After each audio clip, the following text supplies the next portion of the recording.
Hello gamers and welcome back to another video. This is the start of the Python series. This one's just a quick easy video on how to make a quick calculator because at the time of recording I didn't have internet. So without further ado, let's get started. First thing you want to do is make a calculate function that takes number 1 operator and number 2 as parameters. And we want to set number 3 to false preemptively so that if it fails to calculate, it returns false. Then for each operator, you're going to just type in an equation such as num3 equals num1 times num2, which is pretty simple, just for if statements. Then at this, if it failed to do any of those operations, it'll still be false, so we can just return it, like so. Next up, we need a main function. So you can test it real quick, but you're better off just making a main function which will continuously run and it will handle errors and inputs. So it doesn't need any parameters. You're just going to set the equation to enter the equation, and the following code will split that up into different operators and stuff, so you only have to enter one input. So first of all, you're going to you can either split it into a list, which is one way of doing it, or you can turn it in. You can keep it as a string, which is slightly harder to understand how it works, but works just as well, and you don't need to split it. So you can just play around for a bit. If you look at the screen now, I'm starting a while complete equals false, which basically is saying it loops over until it finds the right operator.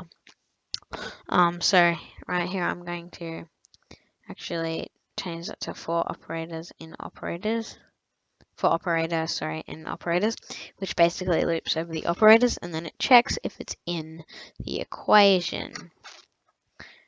Now after this, you can just print that and test run it. However, that's not likely going to work.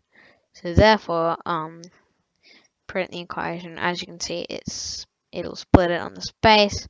However, what you can do is actually get rid of the entire split thing, which will just leave it as a string, which actually works just as well and it's easier. Plus it shortens your code 1 or 2 lines, as you can see. Now when you run it, it won't split it at all, but it'll be able to see.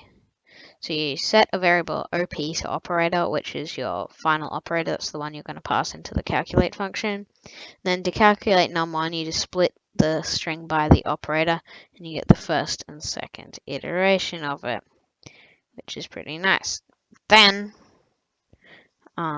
you can test run that if you want, but first you're going to want to make a while true. And in while true, you just run main. However, if they pass in a string as either of the numbers, it will fail. So you can always convert the two integer things in the calculate pass in into floats, which will allow it to calculate non-integer numbers. So I'm just going to throw in a quick try and error statement there, and I'll show you the final product. Here we go. So as you can see, it works with all basic operations pretty much. It even works with floats, which is why we had the float instead of the int inside of that. However, what you cannot do is multi-line operations. However, you can spread them out over multiple lines. And also it strips trailing new lines, spaces, and tabs, which means you can do a 2 and then spaces and +7. Hello gamers, thank you for watching. Hope you got something out of this video. Remember to like and subscribe. Again, I'll be doing more of these in the future. So this is a new video idea. Please let me know what you thought of it down in the comments. And this is Time Paradox out. Goodbye for today. Do remember to leave a comment and a like or dislike if you liked or disliked it. And always remember, my in-game name is Time Paradox _ if you want